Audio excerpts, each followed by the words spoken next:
Well, I'm sure that there, when I put up a slide that says the Masters, the ultimate test of greatness, I'm sure there are people sitting there going, "What?" It's got the weakest field.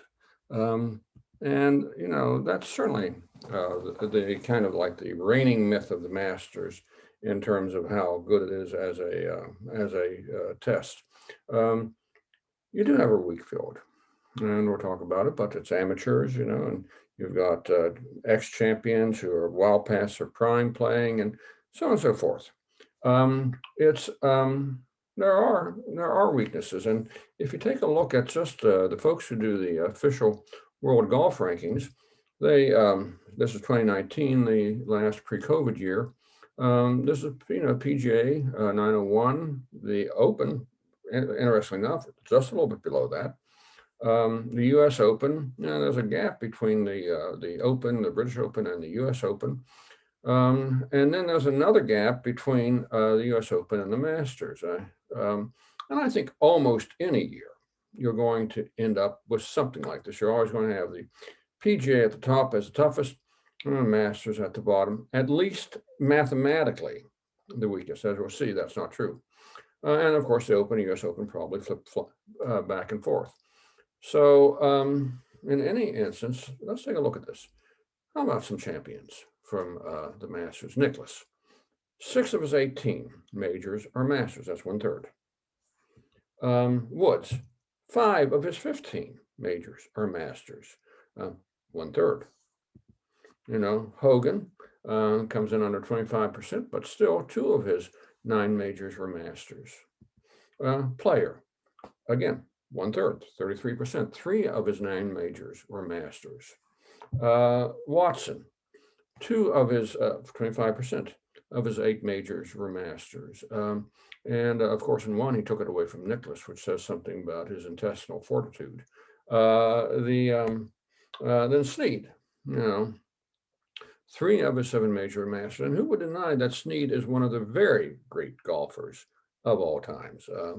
Maybe the man with the best swing in the game, or close to it. Anyway, so how about Palmer? Four, over half of his majors were Masters. And who would deny that at the top of his game, he was the top of the game? So, and Faldo, three of his six majors were Masters. And again, Sir Nick is not exactly cream cheese. He is, again, in his day, he was at the top. He was the top. Um, so, how if the best player wins a tournament all the time, and you've got a bunch of best players, some oftentimes competing at the same time, um, how can this be the weakest field? Shouldn't the best field produce the best player? Uh, so how does this happen? Uh, and that's because the Masters field, more than any other major, is distinctively made up of three levels, which pretty much force the cream to the top. First off, you have what I've already talked about, the amateurs and the past champions, the ones who are past their prime. They have almost no chance of winning. Then you have the present winners, and people who did well in other majors. Well, there's lots of people who win golf tournaments who you will hear once and never hear of again. And there are lots of people who end up, tied for fourth in, say, the British Open, the Open. You know what? And that's the highest they ever go again. And so there are a large number of golfers who hit a streak. I think we all do at times. Even I do from time to time, which is just amazing. In which you play super golf, and then bang, that's it. That was your day in the sun. And then a number of golfers who have shot very low scores who you have never heard of. And unless you happen to be reading the article that day, you would never even know it happened. It happens. But the way the Masters field is structured, you end up with a small number of expert of the very top superb professionals who are battling it out for the title.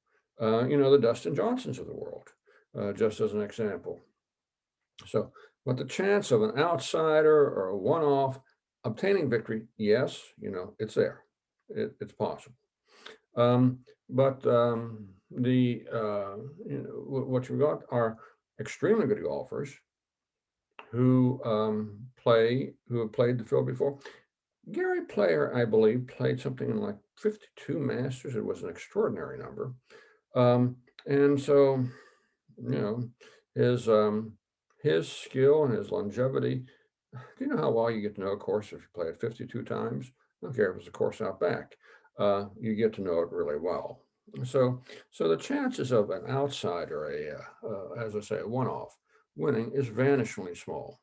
With a tough course, of course, it forces the cream of the crop to rise among themselves. And so, the best players with the Masters win the Masters simply more often than they do other majors, because most of the field is not providing static. It's not providing background noise.